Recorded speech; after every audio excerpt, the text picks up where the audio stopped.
Hey everybody, thank you so much for listening to this Count Out Network podcast. Before we get to it, I want to talk about our new Patreon that we have started. It is on patreon.com/countoutpod.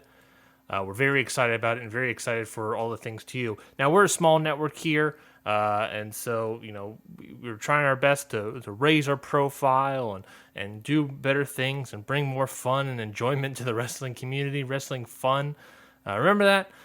So we're doing our best to get there, but we need your help along the way to help bring us up even more. So that's where the Patreon comes in. It's just a little bit of support that you can throw, some money our way to the podcast that we have. Ring Post Radio, Your Dose of Death, How to Talk to Your Friend About Wrestling, Independent Waters, shows of that nature, Okada shorts. That Patreon is something that we will do. And of course, as a thank you for that support from you, that money is going to go to great people, to good causes, to those people that are doing great stuff for our podcast network. But as a thank you, we got great stuff for you. So we got 3 tiers on this Patreon. Again, patreon.com/countoutpod. The first tier is the support tier. It's just $3 a month. That's not bad at all. That's so simple and easy, you won't even see it leave your bank account. And of course, in there, you'll just get a straight up thank you from us, a shout out on all of our podcasts, thanking you for your support. And you'll also be able to join that Content a Month Club. So what that club is every month we will release one piece of audio, one piece of video, whatever it may be, for the support tier, for the $3 tier that is typically behind the $5, maybe even the $10 tier of the Patreon. So you'll be able to get that just for $3. You'll get that content for $3 every single month, and at the end of the month, they'll go back behind the other tiers. But if you want it all the time, you can, of course, get it in the Kayfabe and Shoot tiers. The Kayfabe tier is $5, where you'll get that thank you, and that's where you'll find all of our wrestling-related content, like the new show from Ring Post Radio. Ryan hasn't seen anything, of course, that's me. It's the show where I embarrass myself by admitting to the world matches that I had never seen, and me and Scotty Edwards from Ring Post Radio watch it along with you. Again, that's Ryan hasn't seen anything. And in that tier as well, you get the old content from the old network membership, along with special Discord access as well. So go check out the Kayfabe tier. That's only $5. And in the $10 tier, this is the most expensive tier, the Shoot tier, you get that thank you. You get all that older content. You'll get all those Kayfabe tier goodies of wrestling-related shows. But this is where you also get our non-wrestling-related content. If you really want to hang out with us, this is where it is. And you can do that through our monthly Jackbox Party Pack games with the whole Count Out family. Maybe not the whole Count Out family, whoever's available, I guess. But with the Count Out family, you can join along with us and play along if possible. And of course, you also get our current running show. It's a D&D show, Cantrips and Clotheslines, where you can follow the adventures of Andre, the Pebble, John Meowxley, May Duskmere, and of course, our wonderful DM, Jared Luthi. Some great content, some great shows there, all on our Shoot tier, $10. Again, go to patreon.com/countoutpod and join the Count Out Network Patreon today. Any of the tiers, we'd be very thankful. It's all going to good podcasters, and they would all very much appreciate it as well. So if you can go and donate and go put money into the Patreon, you'll get some great content out of it, I'm sure you. So definitely go check that out. We'd very much appreciate it. Now, let's get back to the show. You're listening to a Count Out podcast.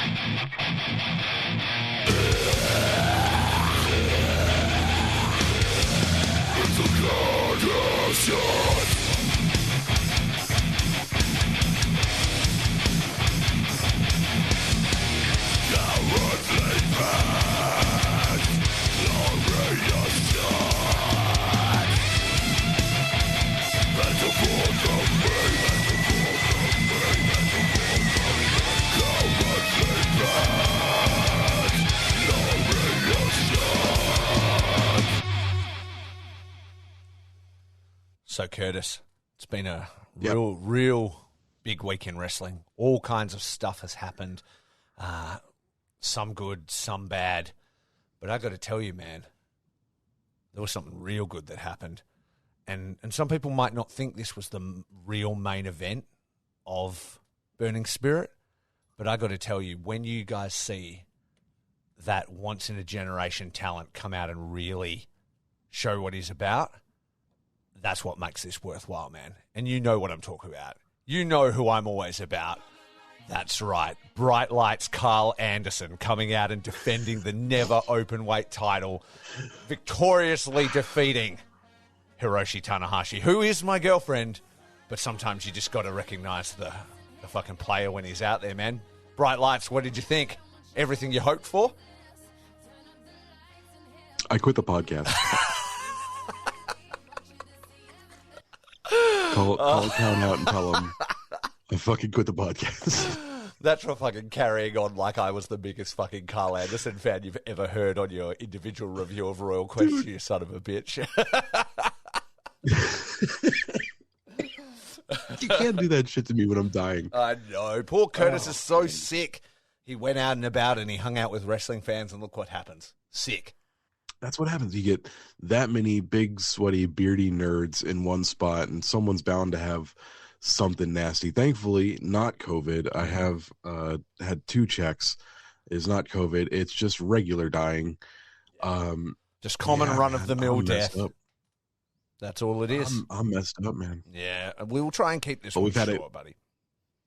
We've had a great week, though. We've had a great week. Technically, I can't say what happened at the start of this weekend, because this podcast will go out. We were told specifically that we couldn't mention it for at least a week, but I will say this: maybe you might hear extra pug snoring this week when we've recorded. You might hear a lot of pug snoring instead of a little bit. Oh, we'll just put it that way. Okay, then. Yeah. Exactly. I'm intrigued by how it's all going to work. So, that's good, man. Well, I'm glad things are looking up. Obviously, you know, the news in wrestling has been what it's been. But let's actually introduce the show and let's get this kicking off and talk about what we want to talk about. Oh yeah. Yeah. Welcome everybody to the Okada Shorts podcast. We are your good friend Curtis Spears, and that's your bad friend Rafe Houston right there. What up? And he's a little bit distracted by a tiny little puppy dog. And we are the king of shorts. That's right. The kings of pod style, the international wrestling Grand Prix, if you will. And yeah, man, we're fucking ready to talk about Royal Quest 2. And there was some other junk that happened. And in a couple of days, we get an IWGP World Heavyweight title match that we get to break down, talking about the rig belt up Tamatonga 2022. Well, I want to talk about the rig. Like you said, there's some other junk that happened, but I think Burning Spirit was actually pretty good. So we could almost, in timeline, did that happen before Royal Quest? I don't even know if I'm coming or going. Yeah, so maybe we start there. What did you think of the show? Did you get a chance to catch all of it? I saw like 95% of it. I did not see all of it. I did make time specifically to watch the Will Ospreay versus David Finlay match. Yeah, that shit was bonkers. Bonkers, kid. It was. What a indeed. fucking star-making performance from David Finlay, eh? Absolutely, the rebel David Finlay. I like that vibe.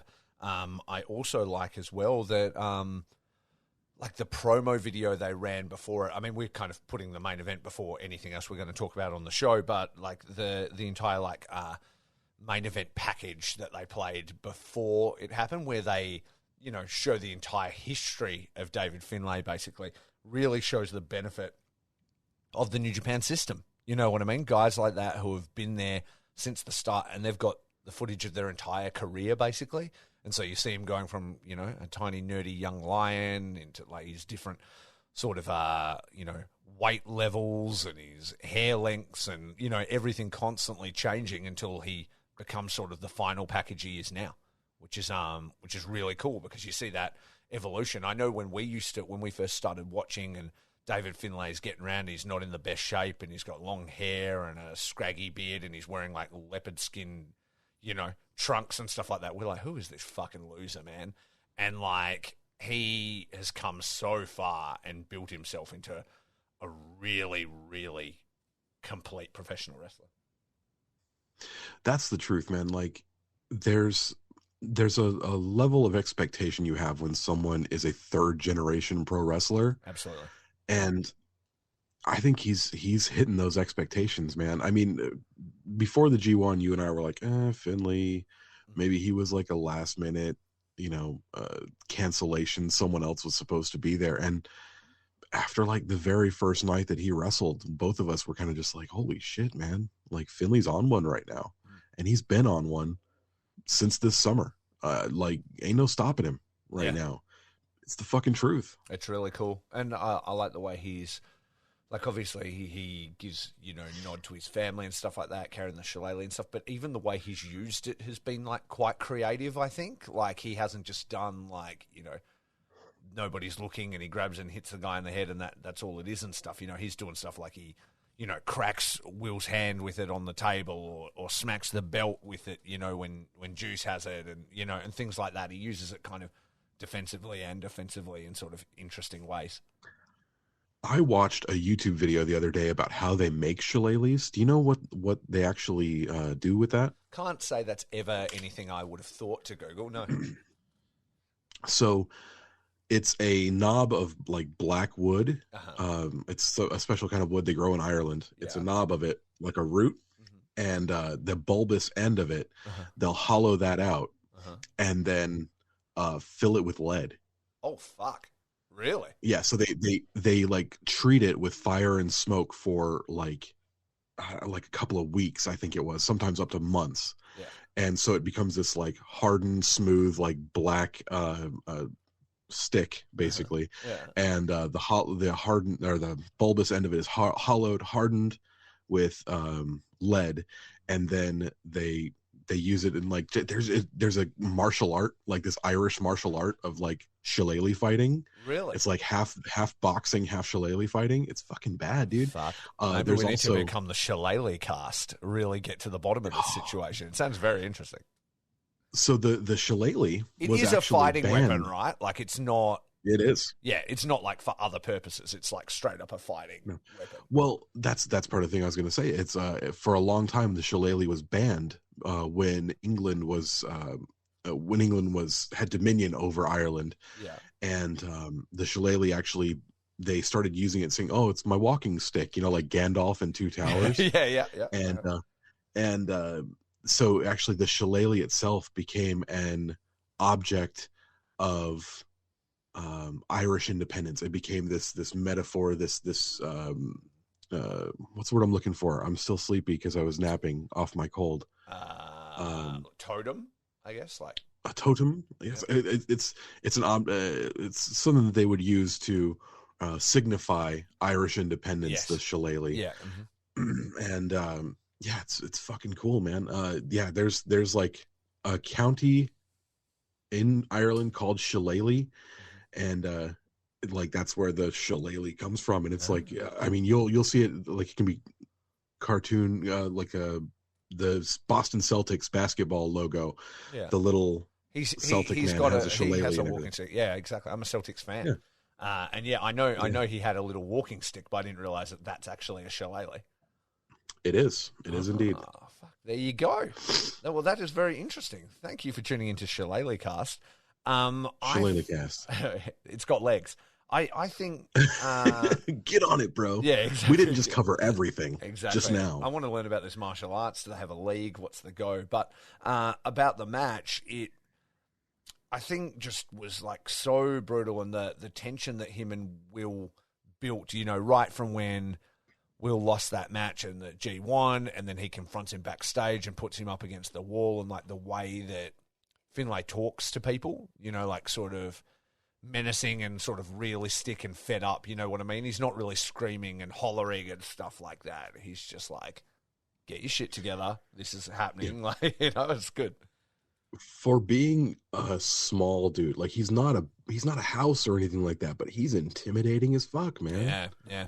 I like as well that like when you see like so Will comes out, you know, and he obviously brings all United Empire and shit, and just that imagery of like him just standing there on his own, just not even sweating any of them, I think is like a real cool like. And yeah, anyway, good job, David Finlay. I just like the idea of the rebel character as well.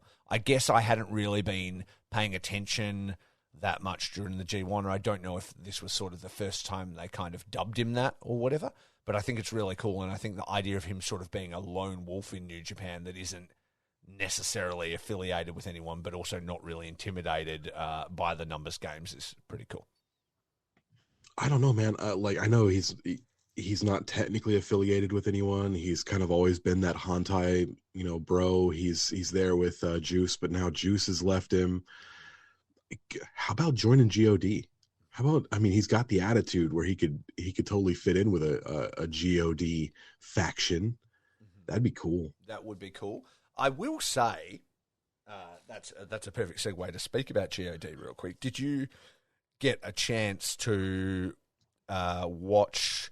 Well, it was the match that I opened talking about. Oh my God, this dog is getting fucking kicked out of here. One moment. Sorry. I will be back in 2 seconds, everybody. Vamp, Curtis. I'll be back. Oh, Vamp. Some more things. Rafe's Camera's doing a thing like have you ever seen like a 2000s horror movie like Saw or like any of those like remakes of Japanese movies like The Grudge or The Ring, where it just kind of like flashes and the camera cuts and you see some weird shit going on. His like camera is flashing and maybe there might be like a ghost behind him. It's probably the ghost of like, well, I can't say it's the ghost of the person who lived in his house before him because his house was built specifically for him. So that's a thing. I wonder what this ghost is. Welcome to the Ghost Cast. Ghosts and Shillelaghs. Is my camera That's what our completely podcast gone? is Has about. the fucking haunting... Your camera's out, bro. I think she did that, though.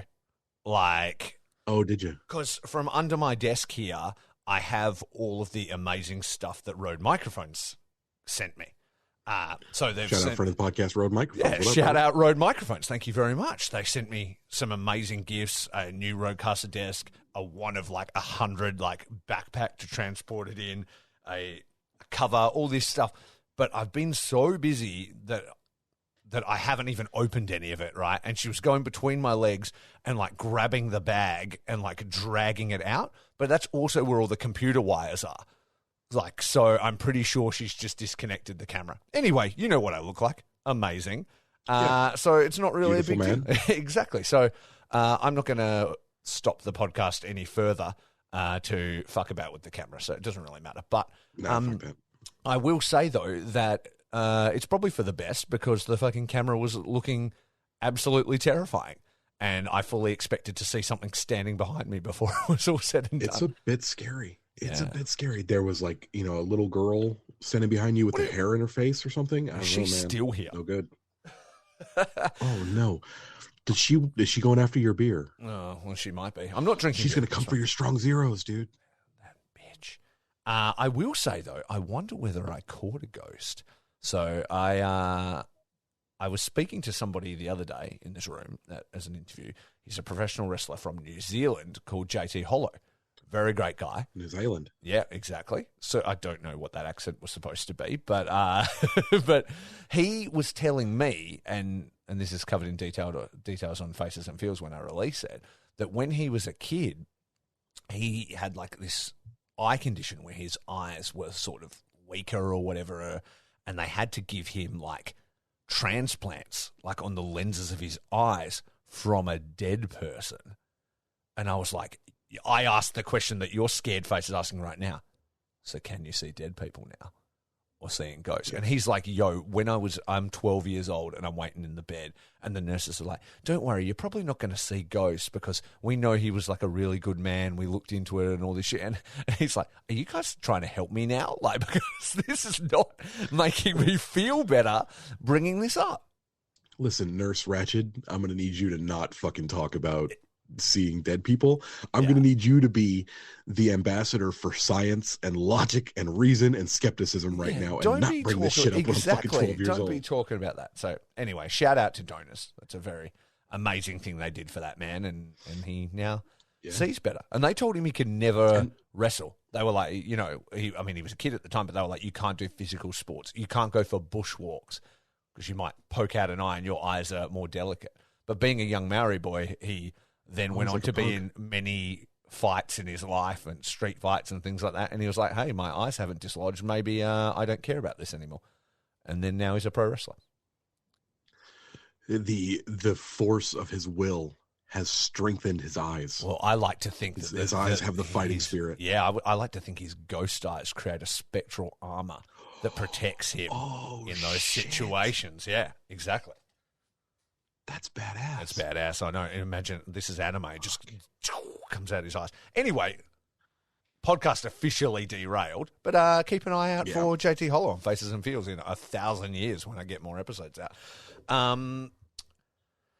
But yes, so we were talking about we're just going backwards on this card, but the Never title match. Did you see that match, and did you see the conclusion of that match?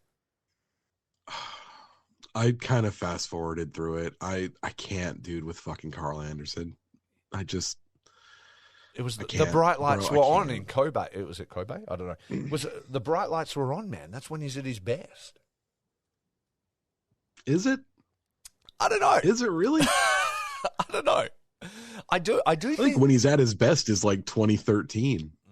I think when he's at his best, it's on a podcast and maybe not in a wrestling ring. But I will say That's that what I was saying. I will say though that I kind of do like the gimmick though, because that he can't be fucked. He can't be fucked to wrestle. Yes, exactly. Because A, that's who he is as a person, and B, in this day and age, no, it is. I mean, you hear him on his podcast and stuff. He's like a brother's brother. He's like Kevin Nash levels. Like, I'm getting paid or I'm not even doing anything. Okay. Yeah, but he is nowhere near as cool as Kevin Nash. Get the fuck out of here with that. Attitude-wise, not coolness. But I will say though that in this era of like super, smart fans, I'm doing the boys, the little bunnies. The scary quotation fingers. Yeah, I'm doing those. Of smart fans, where everybody, like, nobody's a real heel, where everybody knows that it's a work, when all those things, really the only way to kind of be a heel is to be shit. You know what I mean? Be it person or wrestling or attitude or whatever it may be on social media and in a public thing. So, as real as it is, it probably, it just is who he is or whatever. It kind of works in the sense that you don't like him. Like, is that being a heel though? Like, I don't know. Okay, in the 80s, a heel would come out and he'd be like, "Oh, thumbs down to the crowd," and everybody would be like, "Oh, no." Now it's like the dude's just a shitbag, like on Twitter or backstage or something like that, and we as fans have access to that for some reason. Yeah, and it's like this stuff that's going on in AEW right now, where like people are legit shitheads. Yeah, and like Sammy Guevara comes out on fucking AEW and people boo him, and like, does he think he's getting over as a heel, or does he realize that people just genuinely don't fucking like him and don't want to see him on their TV? I'm unsure what he thinks, because I'm not sure he makes smart decisions. But I'm just saying, there may be legs in stuff like that. And it's often, like, when the Punk stuff happens and stuff, I always hope this stuff is a work. I hope they're, like, using social media to create all this bullshit controversy, and then it's all a work. It kind of turns out that it's not really a work, it's just people being dickheads. But that kind of stuff is what wrestling companies should be doing to create angles and stuff like that. Use that drama, but turn it in to storylines. You know what I mean? And like, controversy creates cash. Exactly. Manufacture that bullshit. Like, when all the Cody stuff happened, I 100% thought it was a work. Like, I was like, he'll be back at like the next big thing. And then when he showed up in WWE, I was like, are you fucking kidding?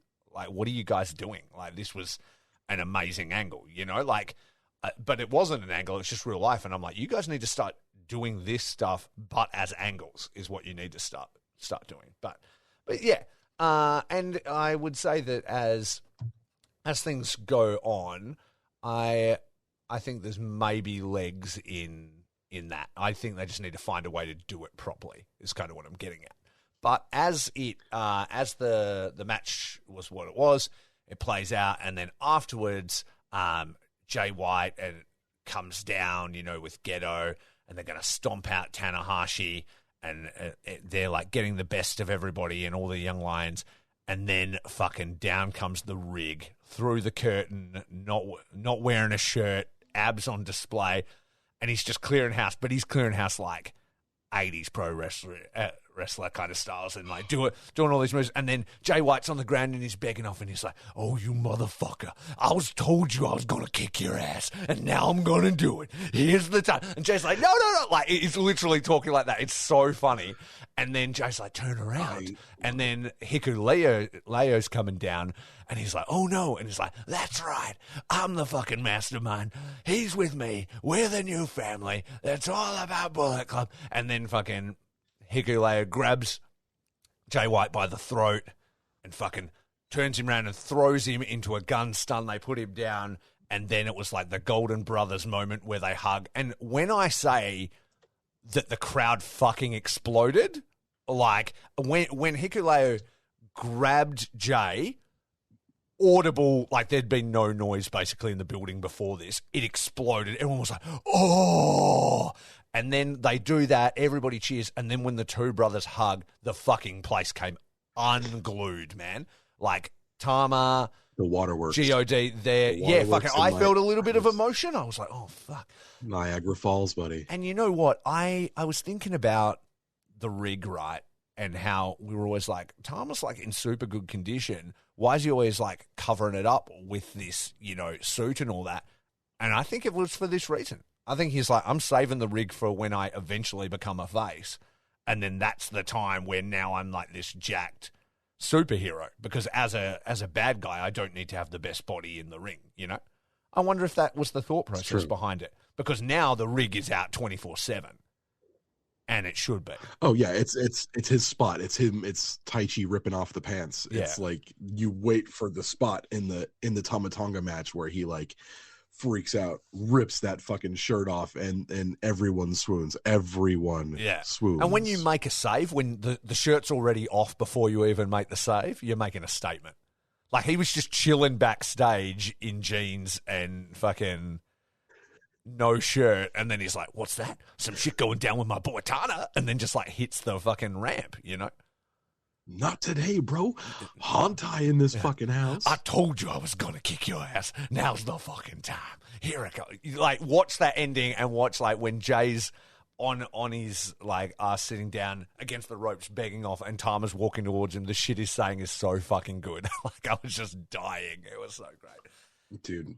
Yeah. Like there's nothing like seeing Tama live and like hearing him just shit talking in the ring the entire way. Yeah, it was oh, that was great. And to be fair, the Good Brothers were funny too because they'd already cleaned out, and then after they're like picking up Jay and they're taking him out, Carl Anderson is going like to Jay White. He's like, "I wanted to come in and help you. Gallows wouldn't let me." Blah blah. Like they're just like talking shit at each other like the whole time. Like, and they're outside, and Tama's in the ring, and it flicks to them, and he's like, "You go get him." He's like, "No, you go get him. I don't want to get him. You get him." Like they're just being fucking dickheads, you know. And that was entertaining. So, yeah, I feel like the angle with that and what they're doing with Tama, they're making really positive steps to make a massive star out of him. Yeah. I mean, like when they introduced him at Royal Quest this weekend, they introduced him as the #1 contender to the IWGP World Heavyweight Title. Yeah, that's like it's killer. That's cool. Yeah, that's really cool. I've never heard anyone like introduced like that before. It was pretty neat. They should do that. They should, you know, make the standings like well known and because that's almost like carrying a title in itself, you know. Yeah. I mean, there's only what, like 6 challengers a year, you know. Yeah, exactly. And so they need to count, and it needs to be a big deal when you are that. Yeah. what a fucking great. I love Tama Tonga so much. Yeah, he's come a long way. He has. Yeah, But all in all, yeah, we he don't is. need to go through that whole show. I think just in general, it was really nice to kind of tune into a show and have a run of matches. Even the tags and stuff were really fun. And I just had like a really good time. And with a couple of good main events, I felt really happy with it by the time it was done. You obviously went and saw New Japan live. You went to both nights of Royal Quest 2. You talked about it briefly on your Okada short, but in a little bit more detail, we don't need to like run results or whatever, but what was your day like, heading up to it, leading up to it, getting pumped for it, all those things? Oh man, so Saturday, so I got off work Saturday morning at 7 a.m., ran home, took like a 3-hour nap, got up, settled my dog down. Frankie was very excited, like, because he saw me like buzzing around the place. So I got him settled with our neighbor Joe. What up, Joe? She's the best. And got on my way. It's about an hour and 20-minute bus ride from where I'm at to Crystal Palace. And I kind of we took our time. Like, we got there when we got there. It wasn't a big deal. Like, the doors were open for like an hour and a half before the show started. My friend Paul and I went. Paul he's a newbie for New Japan, and last week we watched Music City Mayhem to kind of get him pumped up, to show him Aussie Open, to show him Hiromu. He was really into Music City Mayhem. He thought that was great. Like, he loved Despy and his match with Mox. He loved Blake Christian and Hiromu. He loved FTR and Alex Zane versus Aussie Open and TJP.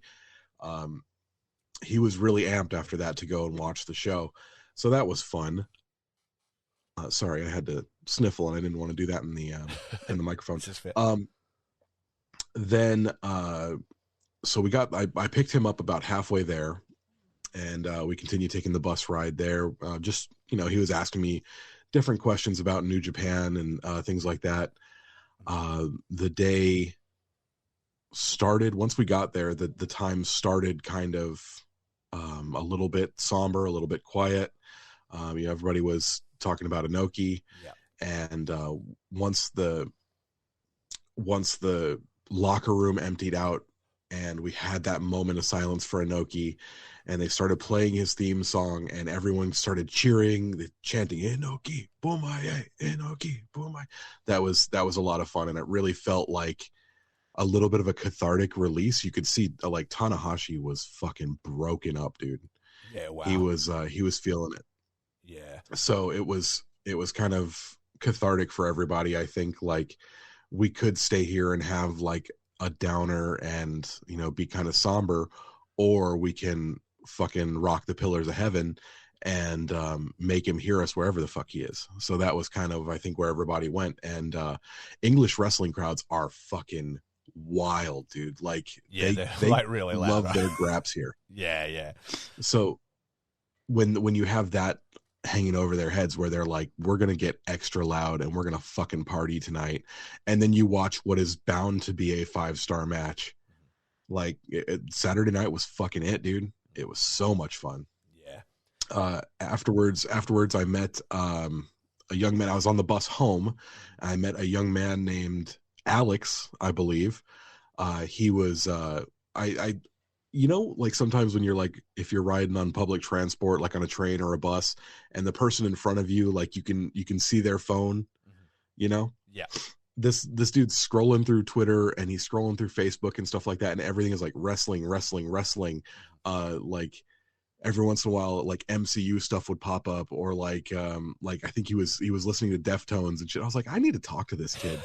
This kid's rad. I looked over, and he was wearing one of the wristbands from the show, and I was like, oh shit, yeah, I was at the show too. What'd you think, man? And he was excited about it. Like, he was just wanting to rant about FTR and Aussie Open, which, why wouldn't you? Because, oh my god, that shit was phenomenal. Yeah.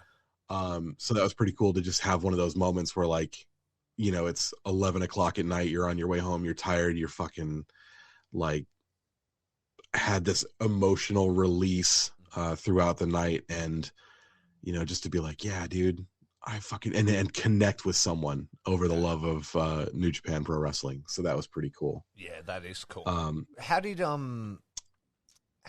FTR fit like on the show? Obviously the match was good or whatever, but did they like adjust their style? Did they feel more New Japan-y? it was the most hard hitting I've ever seen them.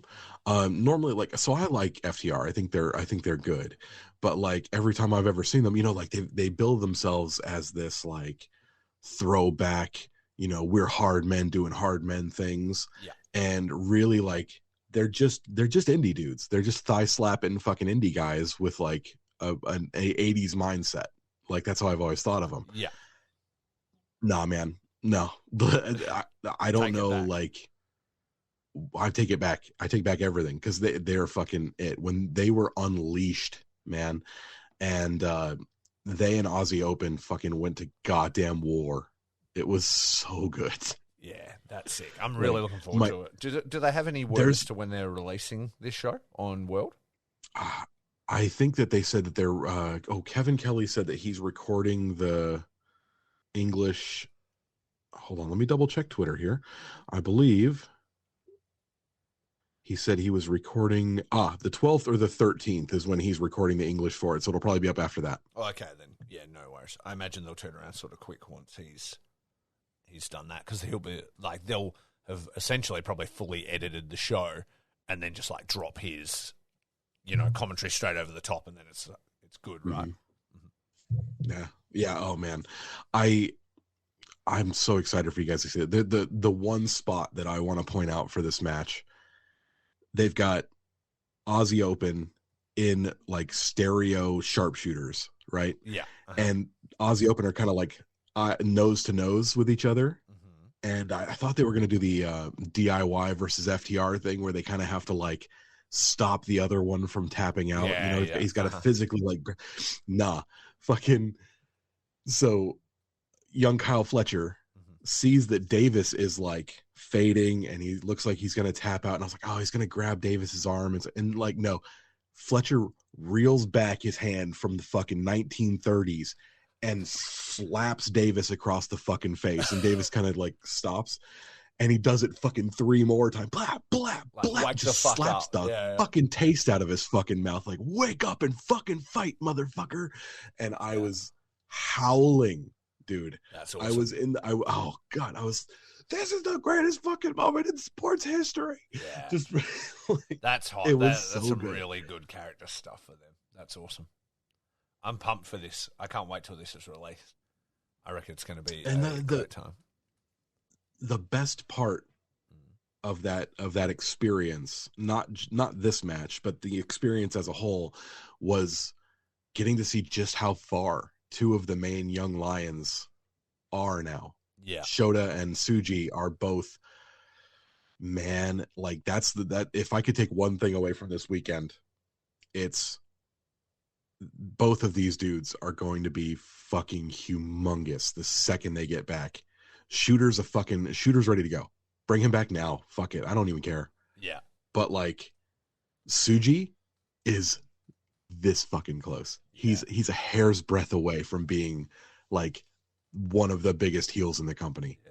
Surely so it'll close, be like man. ages before they bring him back, though, right? Like, I'm not. I don't know. I'm sure that they'll have quite a bit more time, but like, so seeing Tsuji as a young lion, like you could see that he was there. He had great personality and stuff like that. Seeing him now, the dude's like a machine. really? It's so weird. Like he will pick you up and he will throw you. He will fucking bomb over the top rope like a fucking luchador. Like he's a beast, man. Really? He's like Mike Awesome level fucking wild, man. Really?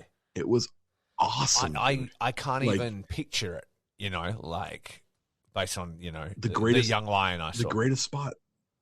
Yeah, the greatest spot was fucking he throws Tsuji, or he throws Ishii out to the outside, does a standing backflip over the fucking ropes like a Sasuke special Yeah. onto Tsuji. Fucking giant ass fucking Yoda Tsuji standing Just backflip standing moonsault over backflip the to fucking the ropes. outside. Jesus Christ. That's some spring. I was like, what in the fuck, man? Like this is Yoda Tsuji. Yeah. I pictured Yoda Tsuji's character being like someone who was like a brawler, Yeah. and nah, he's a fucking monster. Like Wow. he's like WCW power plant level fucking monster, dude. Jesus. Oh, So cool. wow. I seriously can't wait. How's his conditioning looking and stuff? Really good. Like he's gotten rid of a bunch of that baby fat that he had when he was a young lion. Mhm. Like he's looking really toned now. Uh-huh. You could tell he's hitting it hard. He's really, I mean, because he's been gone for what, like a year now, and Has he's it really already been at that this long? level where Jesus I'm Christ. super fucking like super excited for him. He's working. Yeah. That kid is working, and That's it's fucking awesome. And he is, do I understand, is he with the stable that Okan was with when he was Yes. in Rev Pro? Yeah, he's representing the Legion, which Okay. is their like foreign heel faction. Uh-huh. And how's he dressed? Did you say he's like traditional warrior guy, like a Goto samurai type vibe? Or? He came out like a Toshihiro Mifune fucking like samurai style garb. Yeah. Like fucking lone wolf and cub fucking shogun assassin style. And then like so he's got that, and then he takes off and he's got like blue long pants on Uh-huh. Yeah. with like black boots and then like gold trim everywhere. Really fucking sharp. Looks cool. Real sharp. Yeah, awesome. Tired of long waits and rushed care at the ER and urgent care clinic?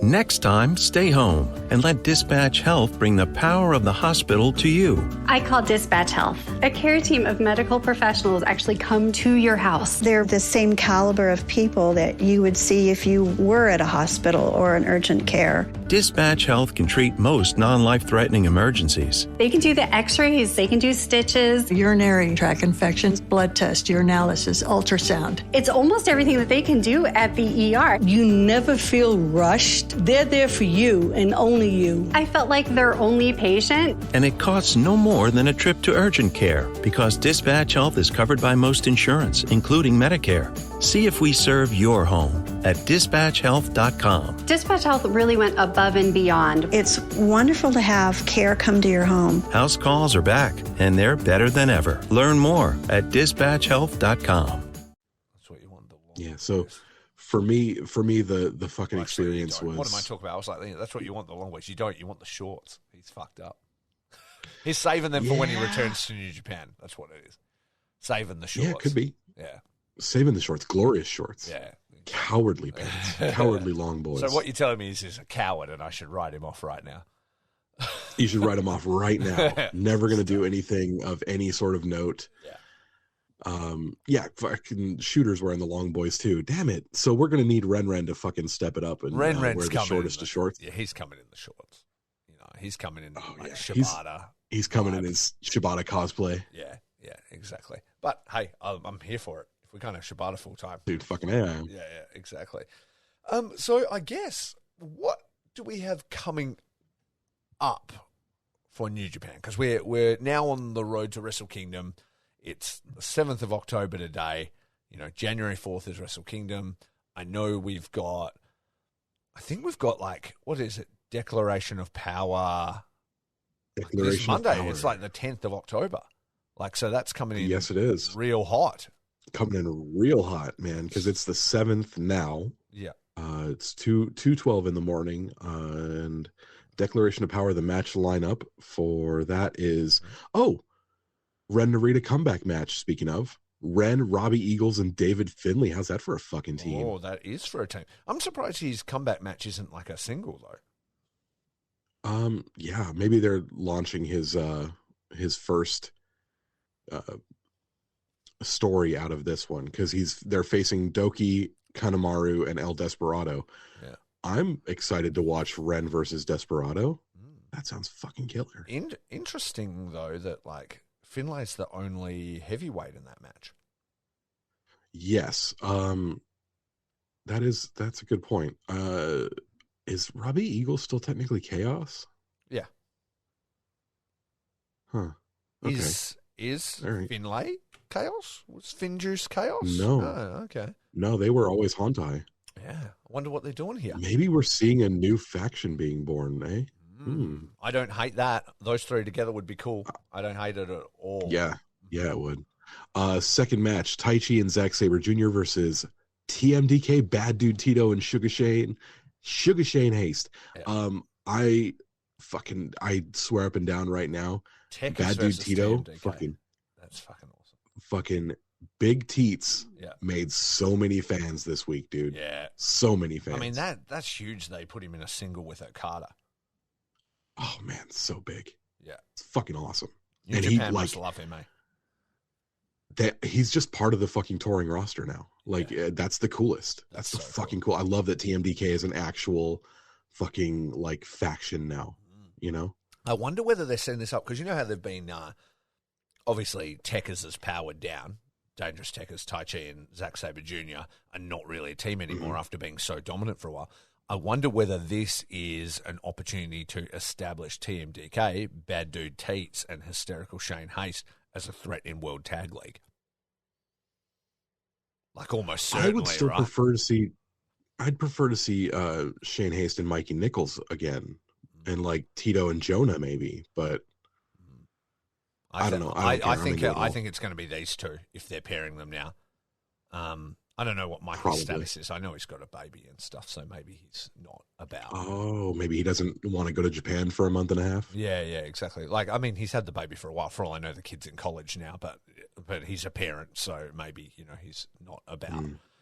But yeah, maybe that's the combination they're going to look at. Why else would they just have this random tag match? Because fucking Tito rules and the Techers rule and Shane Haste is awesome. Yeah, I mean, all of this works. Exactly. Man, I watched when the return to cheering and stuff happened, I watched when it was TMDK versus like Okada and the boys. And there's this great one where, Jonah comes in, he does his entrance and he does the stomp and everybody, shakes. Shane Haste just takes the biggest fucking header you've ever seen and ends up tangled in the ropes. Like, so he's over on the left and fucking Jonah does the stomp and Shane just eats it and then like he's just hanging off the ropes like one leg up, like one thing he just gets fucking completely yeeted by the stomp. It was so good. I love that shit. Yeah. God damn it. I love TMDK, dude. Yeah. I'm so sad there were no TMDK shirts. Yeah.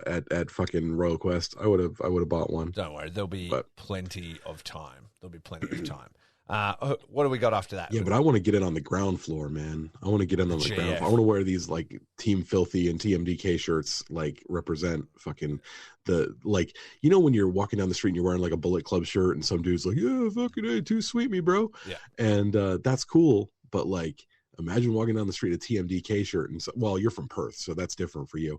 But imagine walking down the street in a TMDK shirt and some dude's like, fuck yeah, fucking you, big that's a deep cut, dude. Yeah, that is a deep cut. I once had a guy too sweet me in like an airplane bathroom.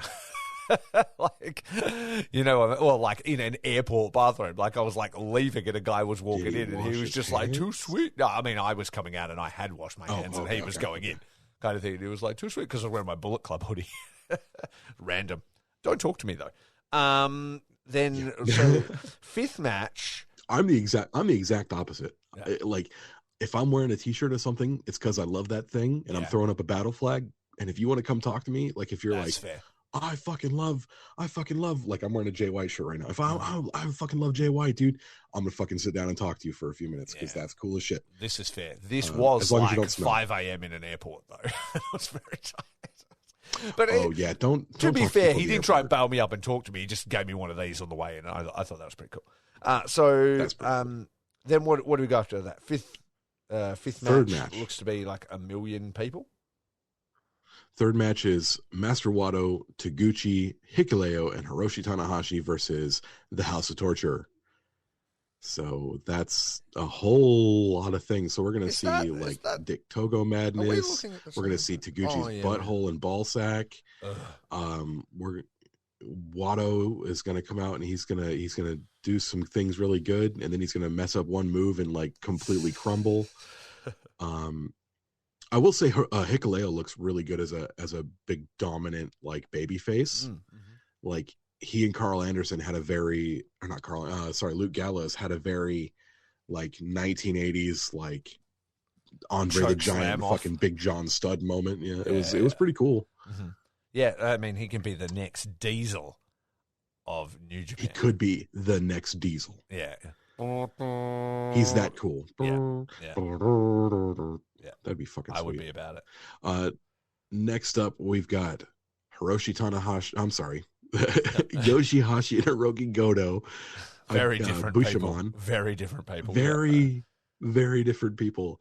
It's 2:30 in the morning. Versus Great-O-Khan and Jeff Cobb. Again, So I another think they're preview of teams that are going to be in World Tag League, I would be thinking. Yeah, so they'll probably be doing that to like set up who's going to be the number one contender heading into World Tag League, maybe. Yeah, I would think so. And I would hope then, it like, would be the United Empire. It has to be. It has to be, right? Like that's the fucking thing. They've never been beaten for their tag titles. They gotta fucking. And my man Great-O-Khan, I love him. Legit hero. He's a fucking hero. Friend of Curtis. A legit hero. He's a friend of mine. Great-O-Khan, what a do, friend. homie. Close personal friend. Get at me. Yeah. Yeah. Dude, he did like tell me that he's gonna wrestle the Great Muta, which made me very excited. Like I knew that it was like it's coming, like Great-O-Khan versus Keiji Muto, but he specifically he said I'm going to wrestle the Great Muta, which I told him I was fucking amped for. I was like, Great Muta entrance, Great-O-Khan entrance, happy me. And he was just like, yes, very excited, very excited. Is he all right in English? Or like a little bit, yeah. Like he knew like enough to be like conversational. Yeah. The coolest thing was like whenever he was signing autographs and shit like that, he's like, tell me your name and I'll write it in Japanese. So he was just like writing everyone's names phonetically in Japanese. Yeah. Which I thought was pretty cool. That is cool. So that's a nice little touch by the Great-O-Khan. Yeah. He's very, very personable dude. And he was out there hustling merch. Yeah. Like, you got it. Yeah, bro. You're not a fucking lion anymore. What are you doing out here hustling this merch? Exactly. He learnt from TJP, clearly, in the United Empire. Fucking out here, like, repping his own shit so hard. I guess. Yeah. I guess, man. It was cool. I bought a fucking sweet, like a green, like, jumper. Mm-hmm.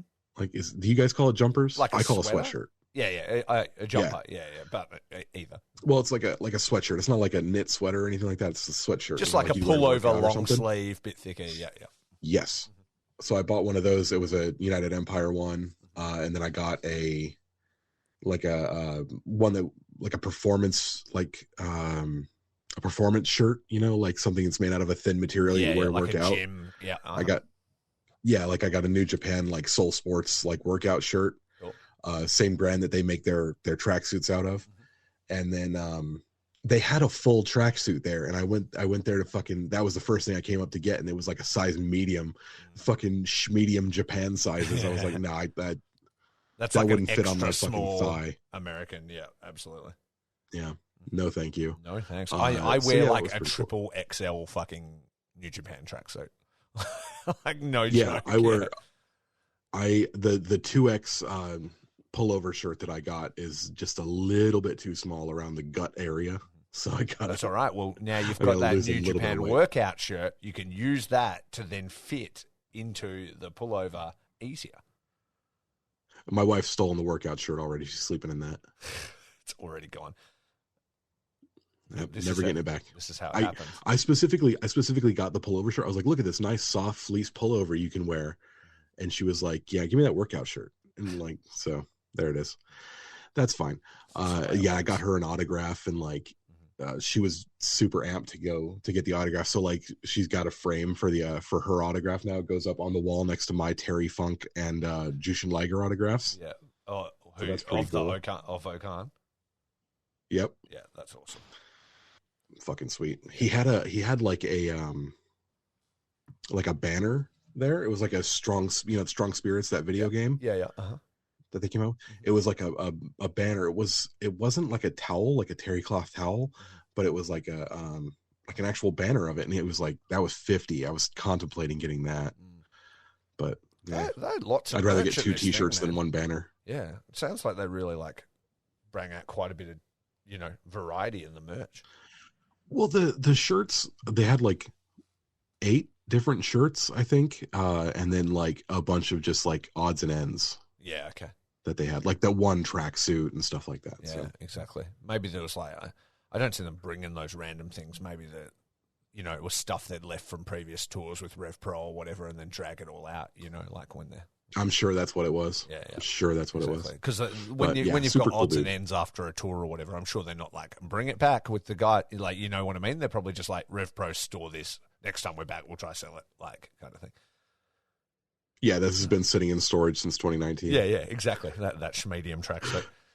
So then after that, we've got 5th match, right? It's going to be 5th match. basically all of LIJ versus all of United Empire. So Bushi, Hiromu, Yeah. Sonata, and Naito versus Akira, TJP, Hanare, and Ospreay.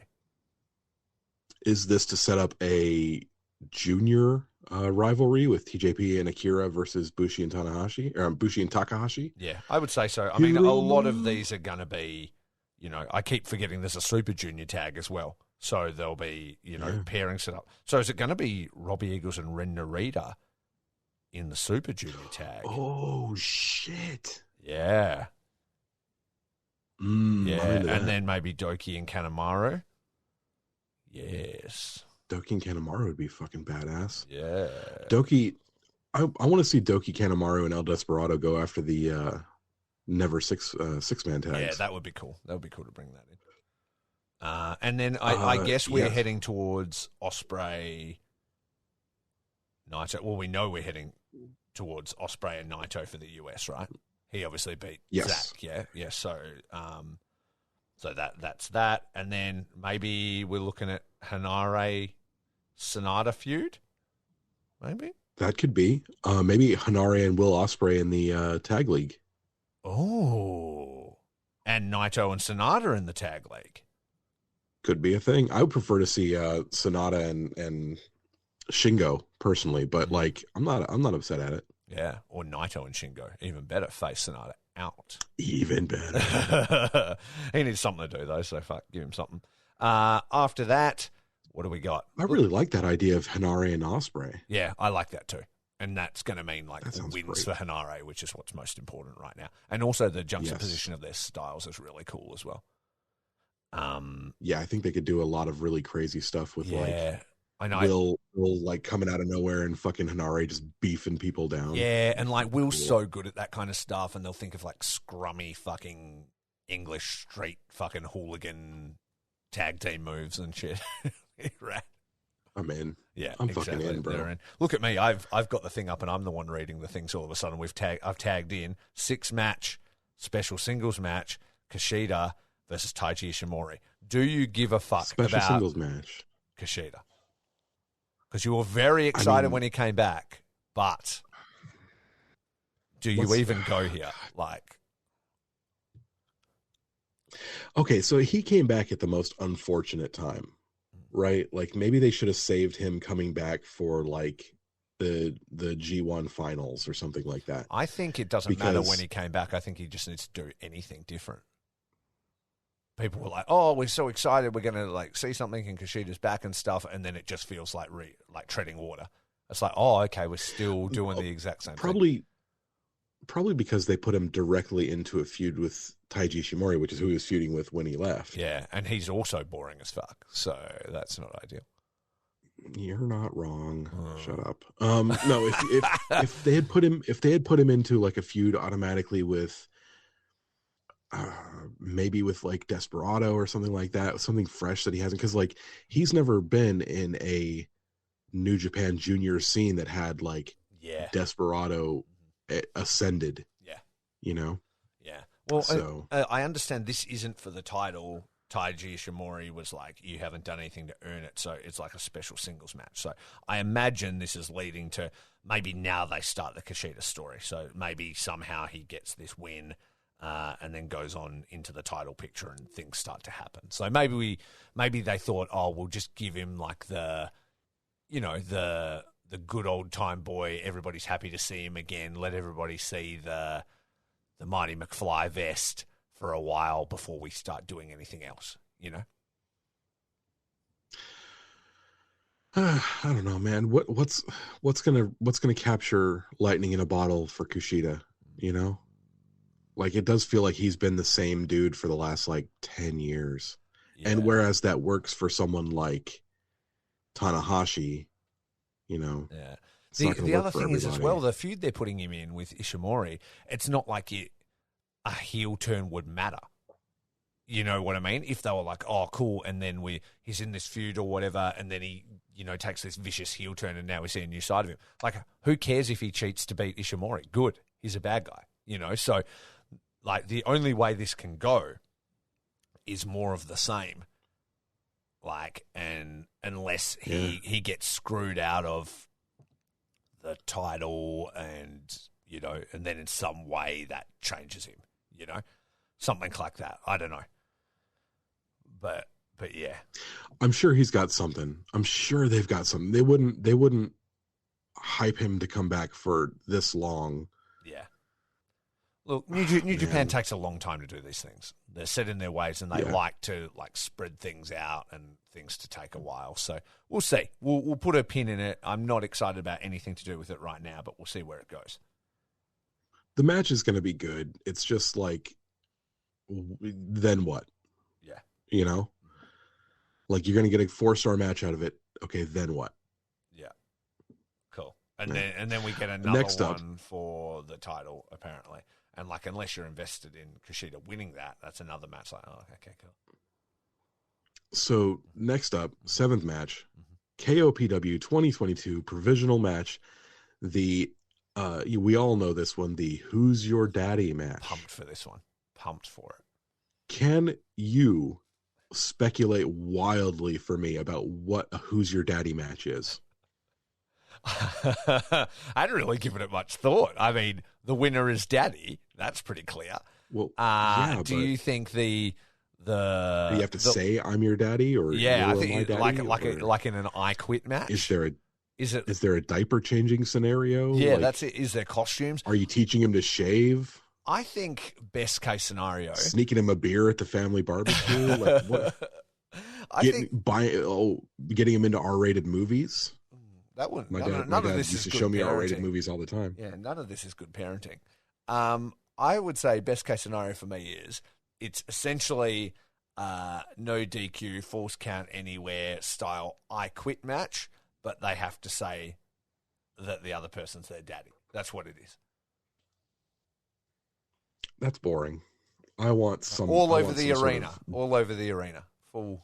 I'm hazy on the entire daddy ownership scenario here, and I want some fucking clarification. I bet you they haven't even figured it out yet. I bet you they haven't. They're still frantically writing down notes. That's why Takagi and Phantasma weren't at Royal Quest. They're still hashing it out. What if when that person's your daddy, you have to become their like servant? So then like Takagi's coming to the ring and ELP has to come with him and shit. Like he's his little young boy, personal young boy. Like when Mox adopted Shooter. Yeah, but it's like he's just with you. You've got to carry the KOPW trophy for him because he doesn't want to fucking touch it anymore. And it starts off kind of jokey, like ha ha ha, and the other Bullet Club guys are like, "What the fuck, dude?" And he's like, "I got to do this. It's fun." But slowly over time, he starts to respect Shingo, and then eventually he comes around to Shingo's way of thinking, and like Bullet Club are stomping him out, and then he like saves him, and then they're friends and a team. Oh. World Tag League, Shingo and El Phantasmo. No, that's coming up too quick. Imagine that. Imagine them in the World Tag League, though, but like Shingo is daddy and ELP is baby, and they have to be a tag team, but they're like enemy tag team. So they're like stuck together. They have no choice because it's like the rules. And Shingo's like, "You're my fucking partner, bitch. Like, I won. You're my son. You're going to come with me." And then like, they're like fighting and arguing and stuff, but they start to rack up wins, right? And then they start to become these like hesitant sort of respectful friendship until the end. I'm just saying. It's been done before. I'm dying for this. Yeah, it would. Okay, that could work. That could work. All right. After that, now tell me if this match, the 8th match, special singles match, Kazuchika Okada versus the top dog Jonah. Is there any risk here? You know what I mean? Have they stipulated that Okada goes to the Dome no matter what, and if Jonah beats him, it like literally doesn't matter? Or is it like number one contendership is on the line? It doesn't really say. No, number one contendership is not on the line. Because Okada's like, I'm not Okada defending the G1 briefcase. I'm just in it. Bitch. JK LOL, you're not getting shit. I'm in the main event. Just like a classic Okada move, like, I'm just calling the shots. Like, he's using his dad powers. Yeah. That's all there is. He's bringing him in hot. like, I'm a dad now. I'm going to use the dad voice on you. I'm going to teach you to shave. This is what Shingo and El Phantasma should be doing. Yeah. No, like, basically Okada was like, yeah, Jonah, if you beat me again, man, that's really good. You should go ahead and challenge Jay White on your own.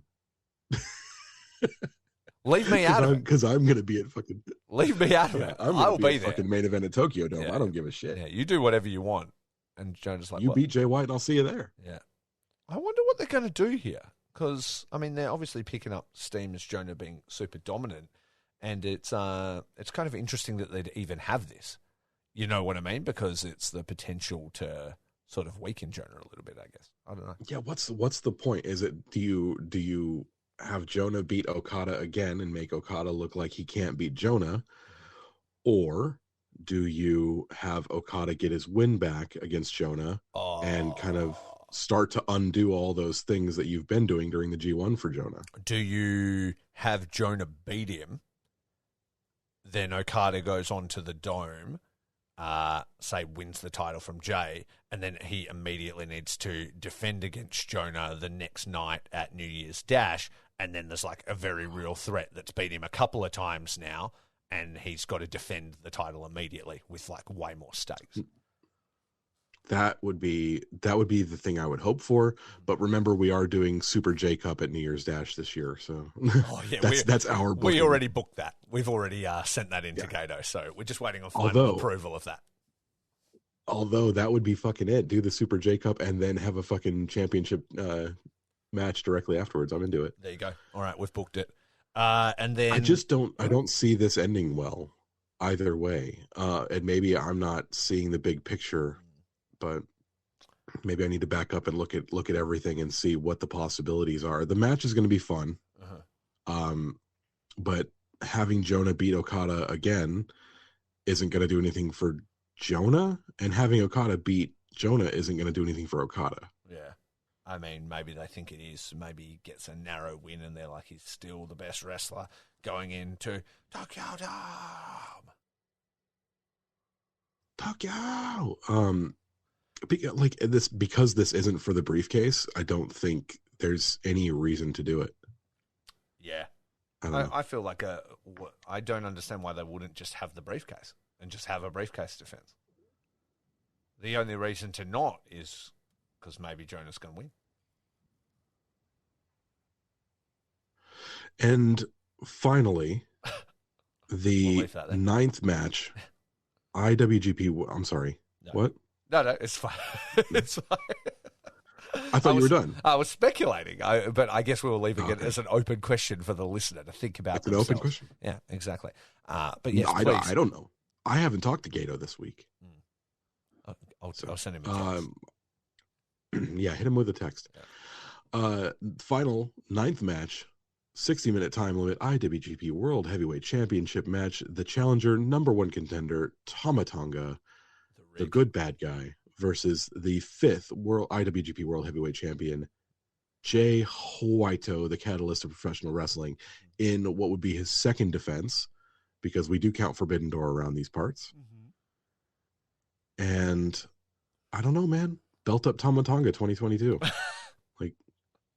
So what you're saying is main event of Wrestle Kingdom in the Tokyo Dome, Jonah versus Tama Tonga. Tama Tonga. I'm in. Let's go. Let's fucking go. They want to expand into Oceania? Yeah, no way to do it except for having fucking Tama Tonga and Jonah. There you go. That's your Oceania expansion plan right there. Well, that is exactly right. He can run hard there. But I think this will be a really fun match. I don't think there's any reality where Tama wins it. tell me this. Is there a scenario where it's actually a double turn from Hikuleo? It was all Jay's plan, and he pretends to fucking reunite with his brother, and then he's trusting him, and then at the last second, Hikuleo chokeslams him, Jay White gets the win, and he was Bullet Club all along. I mean, it could be.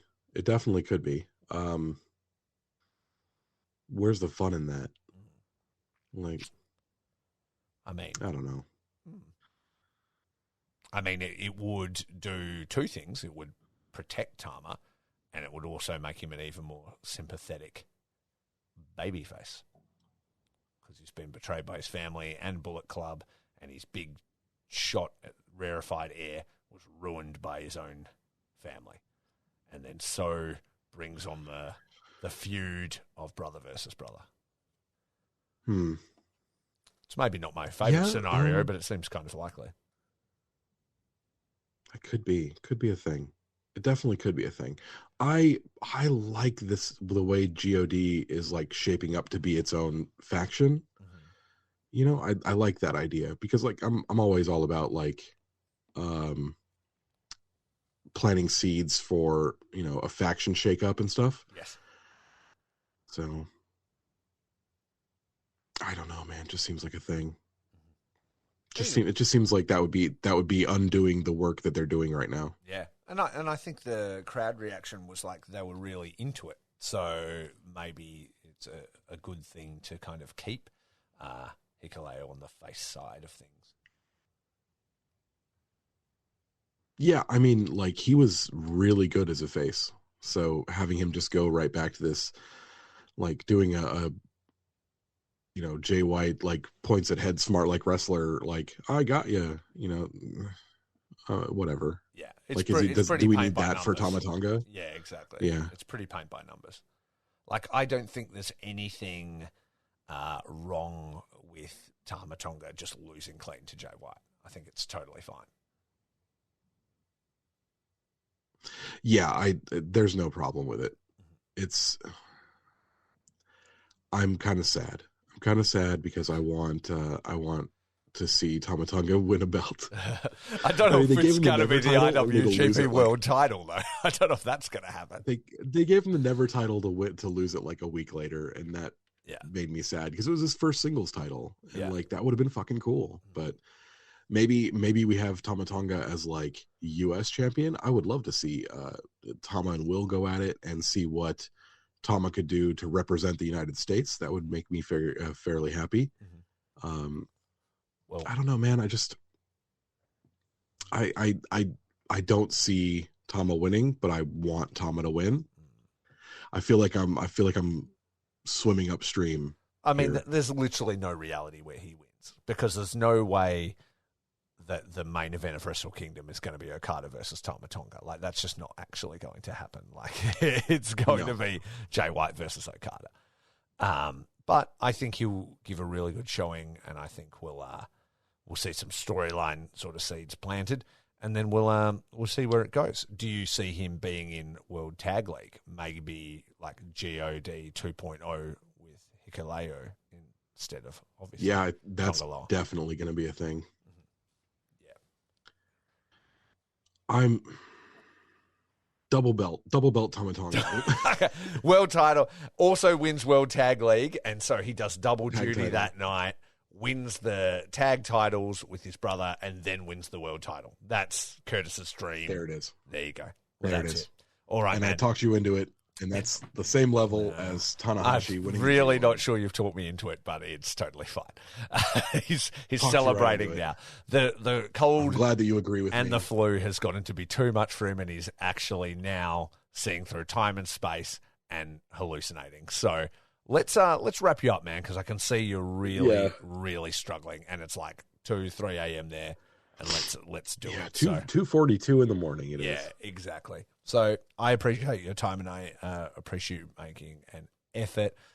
If you were also like Curtis and you were laying sick in bed, and you know your normal TV just isn't really doing it for you, and you want to check out some new shows and you want to look around the internet, what do you need to do? You gotta get spicy. And you know where we go to get spicy? What's spicy? NordVPN.com. What is spicy? Spicy TV. That's where you get channels that other people don't get. Oh. Spicy. Is this an actual app, like or you're just saying you need TV. to get spicy? No. A little bit extra seasoning. It's not a website. Yeah. You're saying Not with a the power of website. NordVPN. Don't go Googling like spicy TV. Yeah, that's not going to end up well for you. Unless you've got NordVPN, then you'll be safe. But you've got NordVPN. It's like taking your internet TV and just salt baying some herbs and spices straight over the top of it. The spice of life. Exactly. Nordbius. You know what I've been watching? Nordbius. Yeah. You know what I've been watching? Better Call Saul with my wife. I'm one episode from the end of Better Call Saul. Is my wife it had to good? go to bed. I've kind of never really got to it. I was like sort of pumped to watch it after Breaking Bad, and then just sort of never got to it. It's so good. Yeah. Like I didn't want it.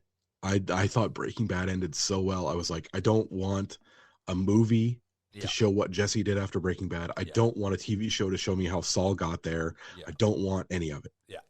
And I was wrong. I was so wrong. So is it a prequel? Or is it? It is a prequel. Okay. It is a prequel, and then the final season, once it catches up, like there's a halfway point in the final season where it catches up, and then they do like 5 episodes that are after Breaking Bad.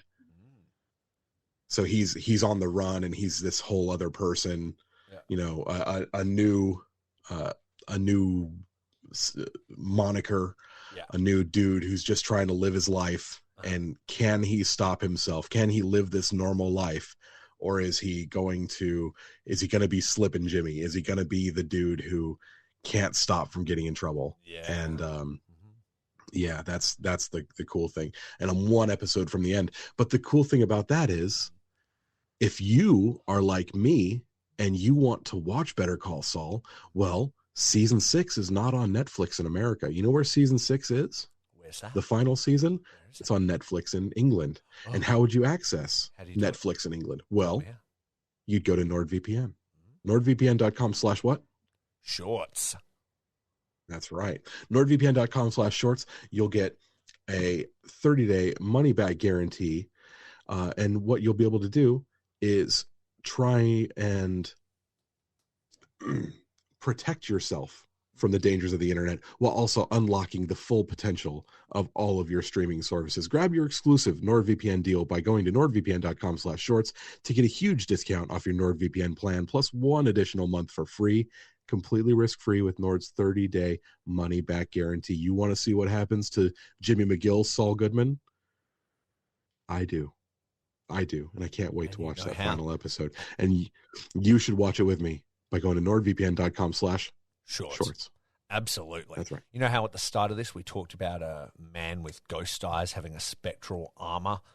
Basically, NordVPN is a spectral armor for your internet. So do yourself a favor. It's ghost eyes. Absolutely. It's ghost eyes for your internet. There you go. Ghost eyes for your internet. Tag it. Hashtag ghost eyes for your internet. All right, let's tell these people where to find it. Yeah, I know, it sounds sick. Tell the people where to find you, and let's get the hell out of here.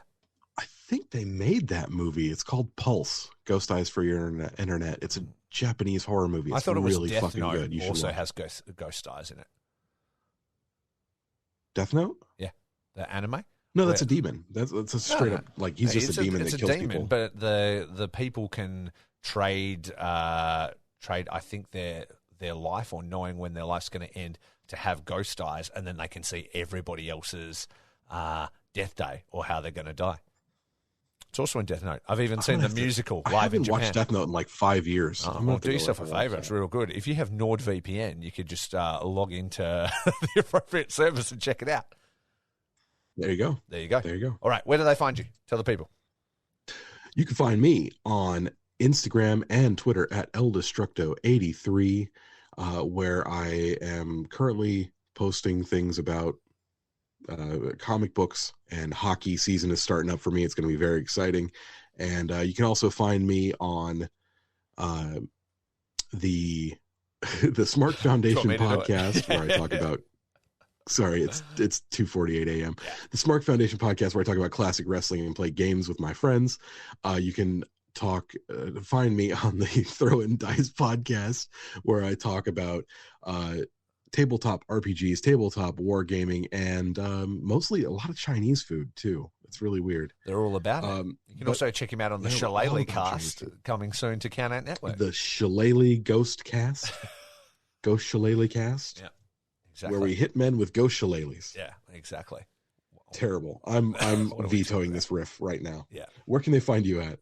I'm not going to edit any of this out. People are going to know how unfunny we are. But you can find me at Faces Feels Cast, basically on all the places, Facebook, Instagram, and Twitter. You can stream Faces and Feels Pro Wrestling Podcast on all your reliable providers. My most recent episode is with ICW No Holds Barred boss man Danny DeManto, leading up to his Australian tour that I'm going to be at in Melbourne.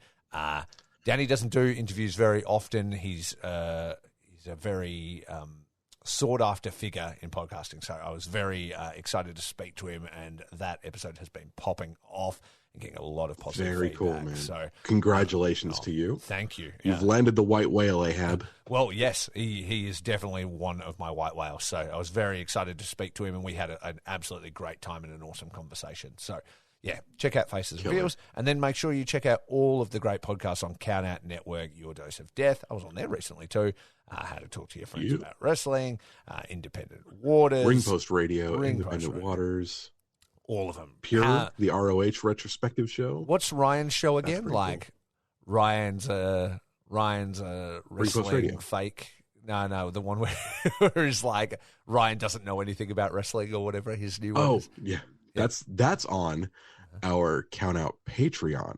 And if you find the naive stupidity of our giving away a free show business model to be oddly charming, and you would like to give us gifts of money, you can do it by going to patreon.com/ I believe it's Count Out Pod. You can find us through our link tree and stuff like that. We'll post it here in the show notes as well. Yes. If you want to give us money, that's the best place to do it. You can give us either 3, 5, or 10 American dollars every month, and it unlocks a lot of content for a lot of these other shows. If you want to get to know us, that's the best place to get to know us, because it's not just wrestling talk there. You also get to see a little behind the scenes for us. So that's pretty cool, and it helps a lot of cool podcasters to do cool podcast things. Yes, absolutely. Well, Curtis, I want to thank you. And not everyone has the money it takes to give us money. They don't. So if you are like me and you're feeling the pinch, the best thing for you to do will be to do what? Like, share, subscribe. It's something like that. It's something like rate that. And subscribe, listen or die, keep it right, keep it tight, and most importantly, keep it what? Shorts. Neither of us said that. That was a spectral figure in my room right now.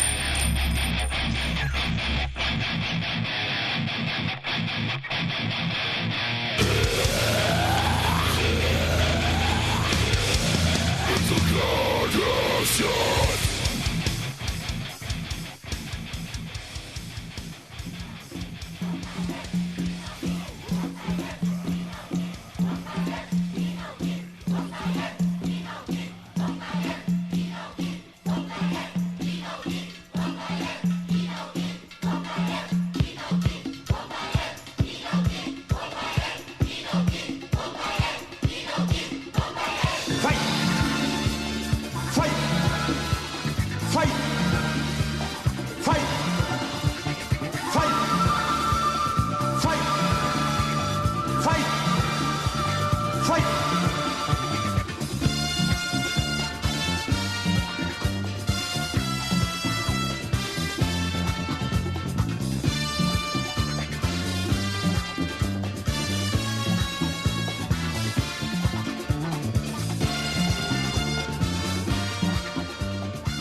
This has been a Count Out Podcast.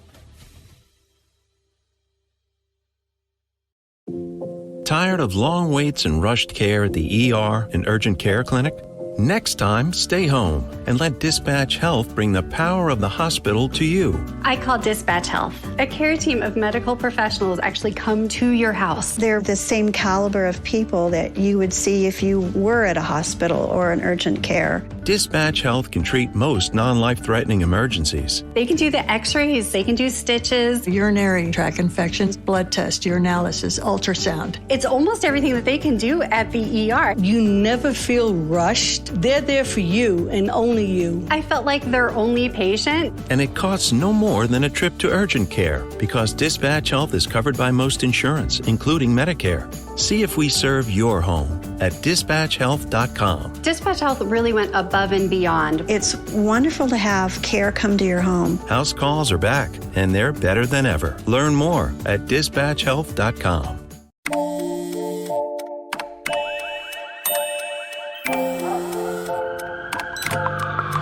The world is always on, but you shouldn't be. Put junk sleep to bed. During Mattress Firm's Sleeping Spree event, save up to 50% on Sealy, with queen mattresses starting at $349.99. Only at Mattress Firm. Restrictions apply. See store or mattressfirm.com for details.